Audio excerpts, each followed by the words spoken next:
This is Doshon Farad with Reverend William Barber here in Washington, D.C. at the Poor People's Campaign March on Capitol Hill. Before they even went in Kansas, they claimed that the Capitol was the victim, the building was the victim. In Kentucky, they locked out coal miners and they locked out people with disabilities. So we're finding this pushback, but that, to us, that's a sign that these extremists who've taken over governorships and state houses are worried, because what this does is it forces people to say, what's going on? When they see a white grandmother and a black grandmother and a white person standing with a black person and a brown person and gay people and straight people and clergy of all different faiths standing together with a clear message, they know that that begins to shift the narrative. It makes people say something is not right. And so now they're trying to push it down and stop it, but it's loose now, it won't be stopped. It won't be stopped. And how many people were arrested today? Here, nearly 100 people arrested here today, from all different races, creeds, colors, and sexuality. And the people that are getting arrested are also committing themselves to be a part of mass targeted voter mobilization. We're actually looking around the country at the places where if you had massive voter mobilization among poor and working poor people, that it could make a tremendous difference. That's why we're going everywhere, whether it's Harlan County, USA, or whether it's Harlem, New York, whether it's South Carolina or South Dakota, California to Carolina.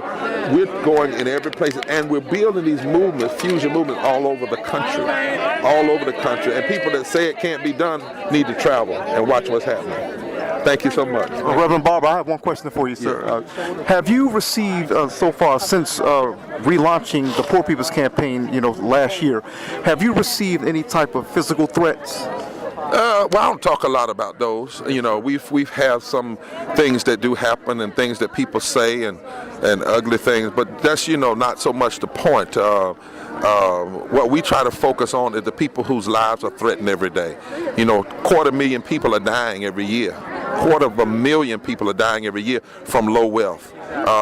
Thousands of people are dying every day for the lack of health care. I'm more worried and more concerned about the threat to their lives, the threat to their human experience, than whatever is said or done towards us. And I promise you, my last question, how do you respond to certain critics within the African American community who say that marching and rallying is outdated, it's a lost cause? And I'm sure you've heard that many times in your career. Well, you hear it was said when Dr. King was marching. It was said when Jesus marched. It was said when A. Philip Randolph led marches. That's always going to be said. There are always going to be some that choose to say it's out of date.